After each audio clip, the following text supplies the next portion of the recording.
গল্পটি সম্পূর্ণ প্রাপ্তবয়স্কদের জন্য।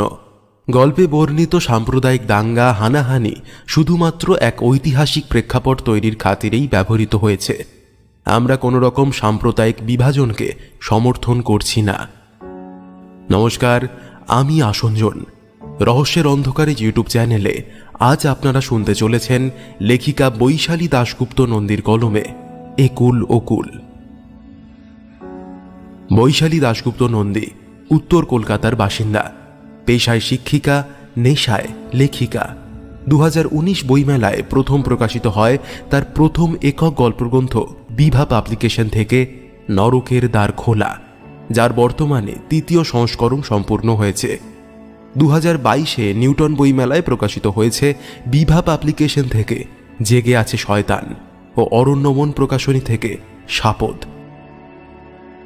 আমরা অসংখ্য ধন্যবাদ জানাই লেখিকা বৈশালী দাশগুপ্ত নন্দীকে আমাদের পাশে থাকার জন্য।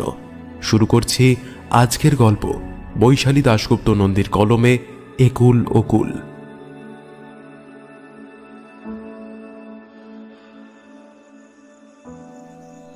নিশুতপুর আর রফিগঞ্জের সীমানা নির্দেশ করছে যে বিশাল মাঠটা, তারই এক পাশে রয়েছে নিশুতপুরের কবরখানা, আর অন্য পাশে রফিগঞ্জের শ্মশান। অবাক কাণ্ড এই যে নিশুতপুরের বাসিন্দারা প্রায় সকলেই হিন্দু, আর রফিগঞ্জে বাস মুসলমানদের। শোনা যায় দেশভাগের সময়কার এক করুণ কাহিনী জড়িয়ে আছে এই দুই গ্রামের ইতিহাসের সঙ্গে। এক সময় এই দুই গ্রামের মানুষ পাশাপাশি বন্ধুর মতো বাস করত। তখন দুই গ্রামেই ছিল প্রায় সম পরিমাণ হিন্দু মুসলমানের বাস। ঈদে আর দুর্গাপুজোয় ছিল দুই সম্প্রদায়ের সমান অংশীদারি। দেখে বোঝার উপায় ছিল না, ঈদের দিন ঝলমলে পোশাকে হেসে গড়িয়ে পড়া ছেলেটির নাম রাঘব রায়, আর দুর্গাপুজোর অঞ্জলির জোগাড় করতে ব্যস্ত মেয়েটি হল আনোয়ার আলীর ছোট্ট কন্যা সগুফতা। কাশির দমক সামলাতে খানিক থামতে হলো খুড়োকে। খুড়োর বয়স হয়েছে, তবু দুই কিশোর কিশোরীর গল্প বলতে বলতে তার চোখের কোল কেন ভিজে ওঠে, কেনই বা কেঁপে যায় গলা, কে জানে। নিজেকে একটু সামলে নিয়ে আবার খুড়ো বলতে থাকে। তাই সেই সময় অভিভাবকদের চোখের আড়ালেই একটু একটু করে তৈরি হচ্ছিল যে গল্প, কে জানতো তার পরিণতি 100 বছর পরেও তটস্থ করে রাখবে দুই গ্রামের মানুষকে। একসঙ্গে খেলতে খেলতে বড় হবার পথেই কি করে যেন হৃদয়ের একুল ওকুল দুকুল ভেঙে গেল দুই কিশোর কিশোরীর। নিশুতপুরের জমিদার বংশের কিশোর পুত্র রাঘব প্রেমে পড়ল তাদেরই লেঠেল রফিগঞ্জের আনোয়ার আলীর কন্যা শগুফতার। হিজাবের বাধা পার করে চার চোখের সংঘর্ষে ছিটকে গিয়েছিল ধর্মীয় বেড়াজাল। যদিও আগেই বলেছি, ধর্মীয় বেড়াজাল যত না ছিল তার চেয়ে বেশি ছিল বিলুপ্ত প্রায় জমিদারির অহংকার, সামাজিক অবস্থানগত বাধা। কিন্তু পোশাক আশাক চিন্তা ভাবনায় অত্যন্ত আধুনিক স্কুলে পড়া রাঘব বাবার অহংকারের ছিটে ফোঁটাও নিজের মধ্যে প্রবেশ করতে দেয়নি। পড়াশোনার অবকাশে বৃদ্ধ পিতার আমতে এসে তার উচ্চবংশীয় অভিজাত্যকে পিছনে ফেলে বেরিয়ে পড়ত মেঠো বন্ধুদের সঙ্গে। কখনো মাইলের পর মাইল তাদের পাশে হেঁটে পৌঁছে যেত কোনো বাউল মেলায়, কখনো বা দুপুরে কোনো গরিব চাষা বন্ধুর সঙ্গে তার বাড়িতেই গুগলি সেদ্ধ আর নুন দিয়ে দুটি মোটা চালের ভাত খেয়ে গামছা পেতে শুয়ে পড়ত তাদেরই দাওয়ায়।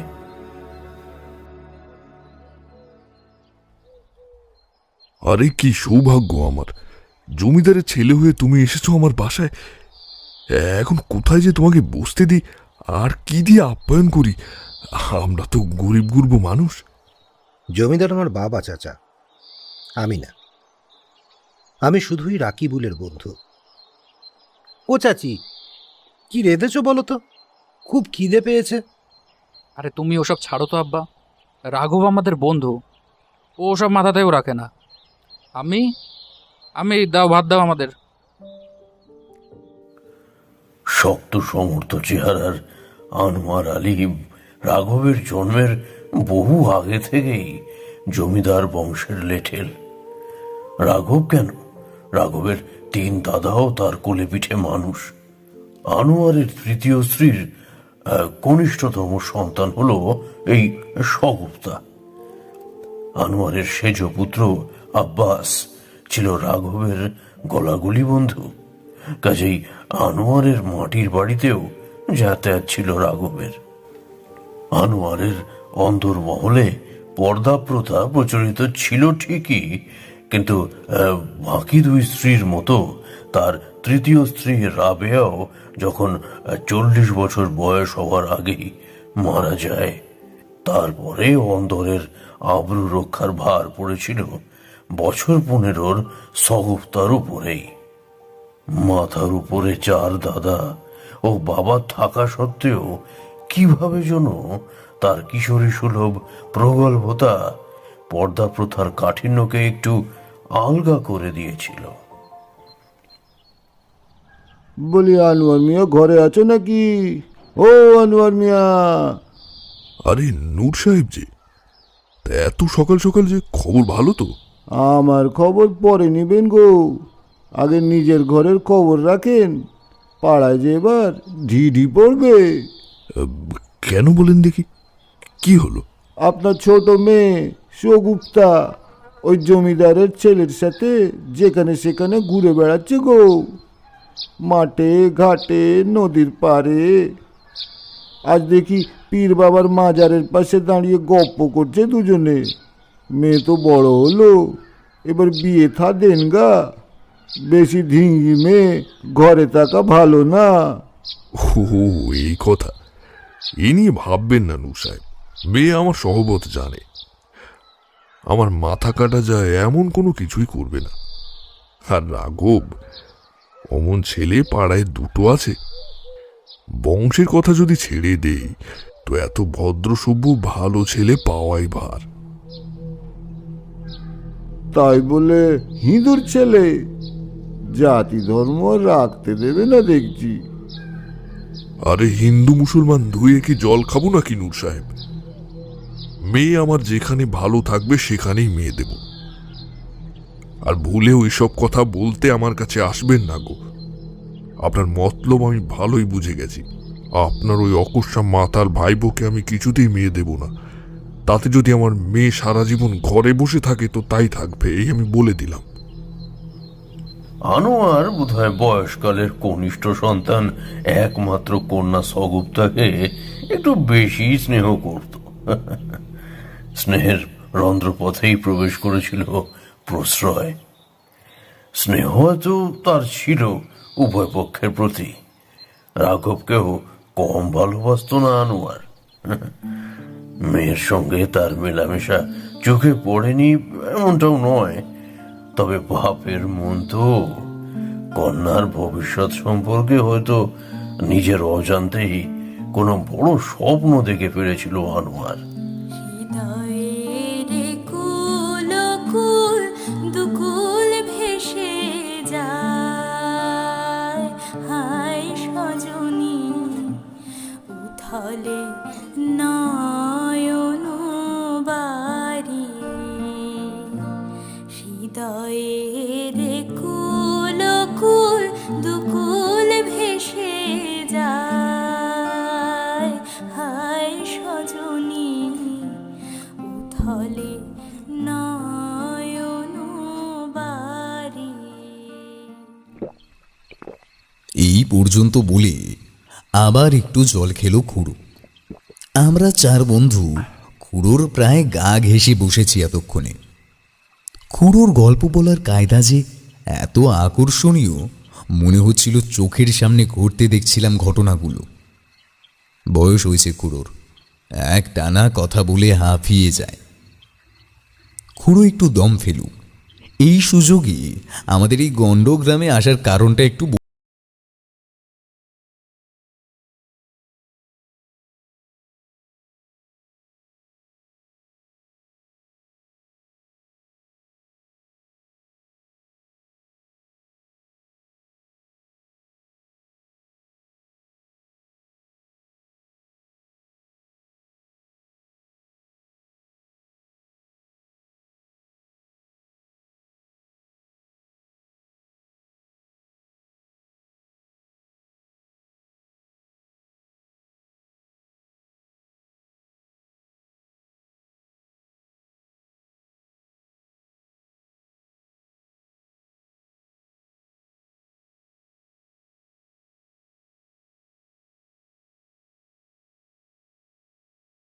কবরখানা আর রফিগঞ্জের শ্মশানের গল্প।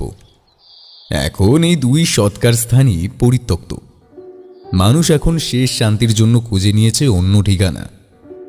কিন্তু বিশেষ বিশেষ রাতে নাকি মাঠের দুপাশে মুখোমুখি অবস্থিত দুই ধর্মের দুই শেষ শয্যা জেগে ওঠে। আড়মোড়া ভেঙে উঠে বসে একে অপরের দিকে চেয়ে থাকে। উদ্বুক্ত আকুতিতে খান খান হয়ে ভেঙে পড়ে রাতের নিস্তব্ধতা। যারা মাঠের ধারে কাছে থাকে তাদের কানে ভেসে আসে নারী পুরুষের মিলিত স্বরের কান্নার সুর। দুই গ্রামে বিরাজ করে এক আতঙ্কের আবহ। বছরে একদিনই এরকম হয়। আস্তে আস্তে গ্রাম দুটি খালি হতে শুরু করেছে। যাদের উপায় আছে তারা শহরের দিকে বাড়িঘর নিয়ে চলে যাচ্ছে, আর যাদের নেই তারাও অন্তত ছেলেপিলেদের পাঠিয়ে দিচ্ছে শহরে। এভাবেই সাহেবের বাবা মা আর জেঠু জেঠি দেশের বাড়ি আগলে পড়ে আছেন। সাহেব আর ওর তুতো ভাই বোনেরা সকলেই শহরে।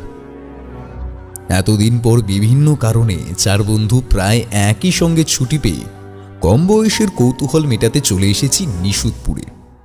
আমি, প্রমিত আর নিশান সাহেবকে আড়াল করে ঠিক করেছি রাতে একবার অন্তত এই শ্মশান আর কবরখানার দর্শনে যাব। সাহেব আর ওর বাড়ির লোক জানলে বেরোতে দেবে না, তাই ওদের লুকিয়েই বেরোতে হবে। তার আগে এর গল্পটা জানা জরুরি, যেটা সাহেব আমাদের খুব ভালোভাবে বলতে পারিনি। আর ওর বাড়ির লোককে জিজ্ঞেস করার ইচ্ছে ছিল না, তাহলে হয়তো ওরা আমাদের এখানে আসার উদ্দেশ্য আঁচ করে ফেলতেন, আর সেটা আমরা চাইনি। তাই সাহেবের বাড়ি থেকে কয়েক পা দূরের চায়ের দোকানের বিক্রেতা বৃদ্ধ খুড়োকেই বেছে নিয়েছিলাম। আজ সকালেই এসে পৌঁছেছি এখানে। খুড়োর বিক্রিবারটা যখন শেষের মুখে রাত 8টা নাগাদ চার মূর্তি গল্প শুনতে খুড়োর দোকানে উপস্থিত হয়েছি। অক্টোবরের প্রথম দিক, শহরে ঠান্ডা না পড়লেও গ্রামে রাতের দিকে বেশ একটা শিরশিরে ঠান্ডা অনুভূত হচ্ছে। হাতে ধোয়া ওঠা চায়ের কাপ নিয়ে জমে উঠল খুড়োর গল্প। এভাবেই কেটে গেল 2-4টে বছর। মাতৃহীন সগুপ্তার বিবাহের প্রসঙ্গ বারবার উঠতে থাকলেও বাস্তবায়িত হচ্ছিল না, উদ্যোগ আর সঠিক পাত্রের অভাবে।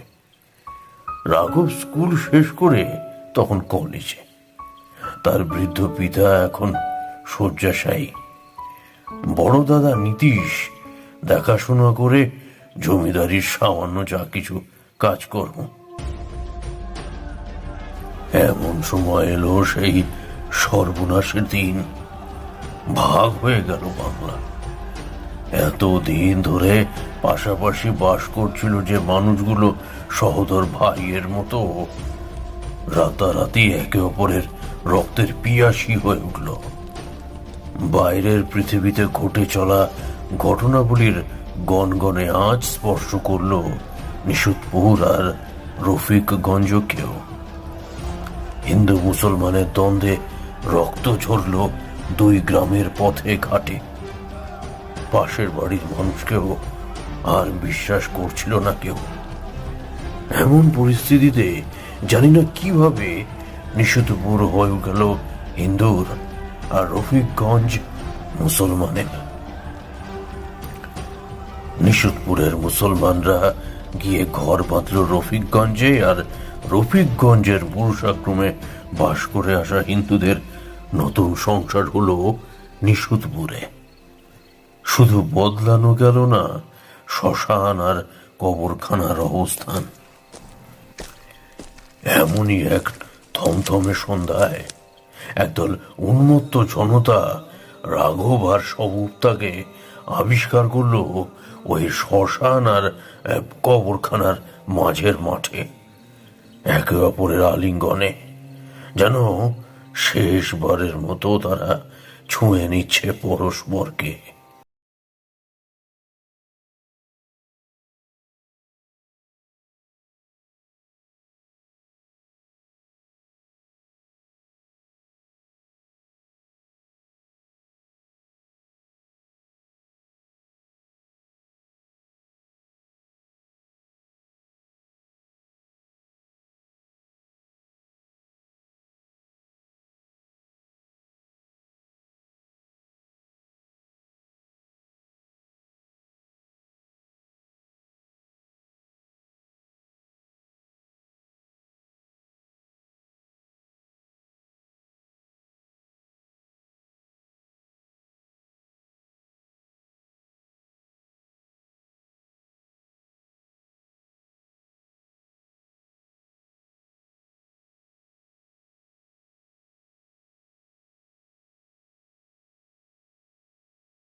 ওই ওই ওই দুটো কে রে? ঠিক বুঝতে পারছি না অন্ধকারে। এই চল তো সবাই। খুব সাবধান, শুনছে মুসলমানের দলও বেরিয়েছে ওই পাড়া থেকে। আস্তে দে, দেখে নেব, আর ছাড়া নেই, দেখলেই কচু কাটা করবো। এই কে রে তোরা? পালাবি না, পালাবি না, একদম পালাবি না, দাঁড়া, চুপ করে দাঁড়া। আরে ওটা আনোয়ারের ছোট মেয়েটা না? এইবার হাতে পেয়েছি। এরা খুব সাহস, এই সময় ঘরের বাইরে বেরিয়েছিস? রাঘব বাবু, আপনি যান এখান থেকে, মেয়েটাকে আমাদের হাতে তুলে দিন। ছি ছি ছি ছি, লজ্জা শরম নেই, থিঙ্গি মেয়ে বেটা ছেলের বুকের সঙ্গে লেগে দাঁড়িয়ে আছে। আয়, তোর কাজ আমরা পূরণ করব। খবরদার, কেউ এগোবে না। আমি জমিদারের ছেলে, আমাদের গায়ে হাত পড়লে কেউ রক্ষা পাবে না। আব্বু, আব্বু আমাদের বাঁচাও। অন্ধকার পুড়ে কখন যেন এসে দাঁড়িয়েছে আনোয়ার লেটেল, খালি গা, খাটো করে লুঙ্গি পরনে, চোখগুলো জল জল করছে, বৃদ্ধ দেহে পেশিগুলো যেন অন্ধকারেও চকচক করছে। ক্ষণিকের জন্য থমকে গেল দলটা। আনোয়ার তার বাঁশের লাঠি হাতে আড়াল করে দাঁড়িয়েছে সগুফতা আর রাঘবকে। ঠিক সেই মুহূর্তে উল্টো দিক থেকে উন্মত্ত জনতার কোলাহল ভেসে আসে। মুসলমানের দল এসে পড়েছে। দুই যুযুধান গোষ্ঠীর মাঝে পাথরের দেওয়ালের মতো দাঁড়িয়ে থাকে সগুপ্তা আর রাঘব, একে অপরকে আঁকড়ে, আর তাদের আড়াল করে আনোয়ার। কিন্তু একা আনোয়ার কি বা করতে পারত? উভয় পক্ষের জনতা দুদিক থেকে ঝাঁপিয়ে পড়ল ওদের উপর, টেনে ছিঁড়ে নিল যেন বনস্পতির দেহ থেকে ব্রততিকে। রাঘবকে টেনে নিল মুসলমানের দল রফিকগঞ্জের দিকে, আর সগুপ্তাকে হিন্দুর দল নিশুতপুরের দিকে। শোনা যায় আনোয়ার নাকি চেষ্টা করেছিল তার লেঠেলের বিদ্যা কাজে লাগিয়ে রাঘবকে বাঁচানো, কিন্তু বুড়ো হাড়ে খুব বেশিক্ষণ জুঝতে পারেনি। হ্যাঁ, উন্মত্ত জনতা তাকেও পিটিয়ে হত্যা করে। তারপর রফিগঞ্জের শ্মশানে জ্বলে উঠেছিল একটা চিতা, যাতে হাত পা বেঁধে জীবন্ত চড়ানো হয়েছিল একটি সত্য যুবককে, যে শুধু ভালোবাসতেই জানত। অন্যদিকে সহতার উপরে চলেছিল অমানসিক নির্যাতন। যে পথ দিয়ে চলে গেলি সে পথ এখন ভুলে গেলি রে। যে পথ দিয়ে চলে গেলি সে পথ এখন ভুলে গেলি রে। কেমনি করে ফিরবি কাহার দ্বারে।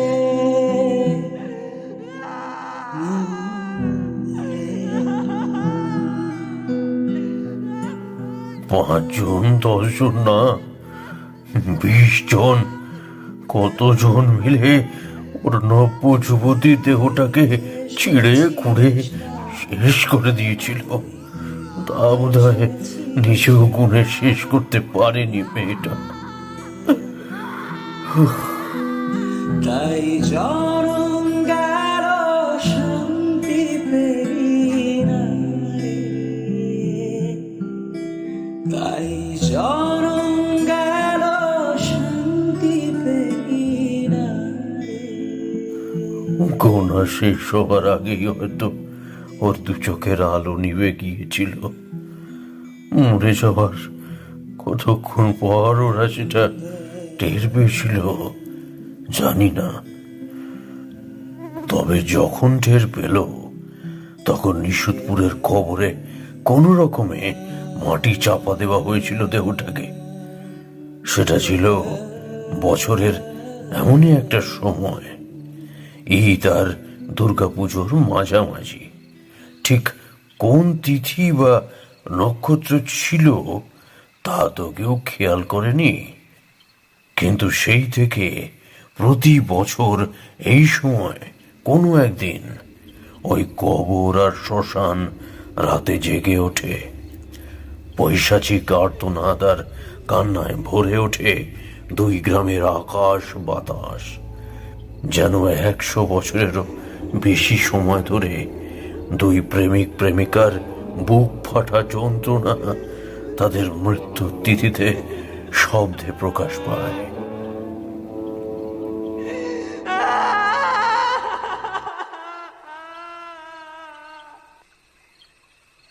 খুড়োর গল্প শেষ। রাত অনেক হয়েছে, আমরাও যেন নিশ্চুপ হয়ে গেছি গ্রামের থমথমে রাতের মতো। সাহেবের বাড়িতে ফেরার পথে আকাশে তাকিয়ে দেখলাম এক ফালি চাঁদ যেন আতঙ্কে সিটিয়ে রয়েছে। 2-3 দিন হলো ঈদ গেছে, দুর্গাপুজো প্রায় এসে গেছে।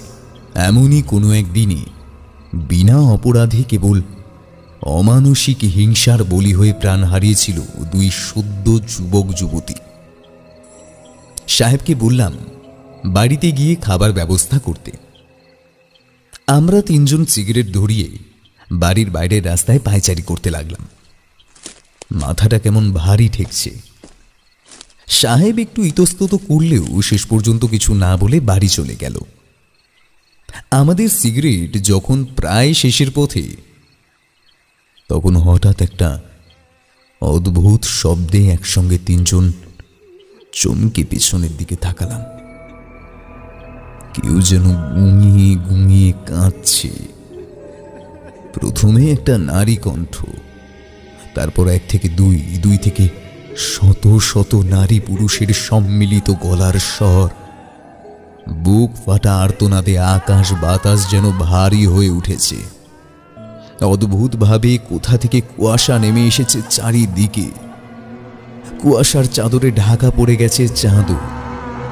আমাদের মধ্যে প্রথম নড়ে উঠল প্রমিত। আমার হাত ধরে এক হ্যাচকা টান দিয়ে নিশানের দিকে তাকিয়ে বলল, চল। কোথায় যাব জানি না, তুই চল। ঘুটঘুটে অন্ধকারে কুয়াশার পর্দা ভেদ করে আওয়াজ লক্ষ্য করে ছুটে চললাম 3 বন্ধু। কত দূর ছুটেছি জানি না। এসে থামলাম এক ধূ ধূ প্রান্তরে। এখানে কুয়াশা আরো ঘন। কান্নার শব্দ এখন আরো বেশি স্পষ্ট। যদিও মনে হচ্ছে শব্দটা যেন দরজা জানলা আষ্টে পৃষ্ঠে বন্ধ কোনো ঘরের মধ্যে থেকে ভেসে আসছে। অর্থাৎ শব্দটার ফ্রিকোয়েন্সি মোটেই তীক্ষ্ণ নয়, ভোতা। আমাদের মনে হলো আমরা এসে দাঁড়িয়েছি নিশুতপুরের কবর আর রফিগঞ্জের শ্মশানের মাঝখানে। যদি খুব গুলিয়ে না ফেলি তবে আমাদের বাঁদিকে নিশুতপুর আর ডান দিকে রফিগঞ্জ। নিশানের গলা থেকে একটা চাপা স্বরে আমার চটকা ভাঙল। তাকিয়ে দেখি মাঠের দুদিক থেকে কুয়াশা দিয়ে তৈরি কিছু অবয়ব যেন হাওয়ায় ভেসে ভেসে আসছে। তাদের প্রত্যেকটি একই রকম, তা সত্ত্বেও প্রতিটিকে আলাদাভাবে বোঝা যাচ্ছে। নিশুতপুরের দিক থেকে কিছু, আবার রফিগঞ্জের দিক থেকে কিছু। অবয়বগুলোর চোখমুখ কিছু বোঝা না গেলেও মুখের কাছটায় একটা গোল ছিদ্র মতো, যেন চিৎকার করার জন্য হা করেছে। শব্দটা এখন ক্রমশ তীব্র হচ্ছে। দুপাশ থেকে ভেসে এসে অবয়বগুলো মাঠের মাঝখানে এসে জড়ো হচ্ছে। সেখানে যেন একে অপরকে আঁকড়ে কাঁদছে তারা। হঠাৎ আমার মনে হলো এখানে থাকা আর ঠিক নয়। একটা কনকনে শীতলতা আমাদের জড়িয়ে ফেলছে পাকে পাকে। নিঃশ্বাস নিতেও যেন কষ্ট হচ্ছে। ভারী হয়ে এসেছে আশেপাশের বাতাস। মনে হলো 100 বছরের এই রহস্য আমরা 3 শহুরে মানুষ জেনে ফেলি, এ যেন গ্রামের প্রকৃতি চাইছে না। কোনো রকমে কিভাবে ওখান থেকে ফিরে এলাম তা চাইলেও বর্ণনা করা সম্ভব নয়। সাহেব, ওর বাবা আর জেঠু আমাদের খোঁজে এদিকেই আসছিলেন। প্রায় হতচেতন অবস্থায় আমাদের পেয়েছিলেন তারা।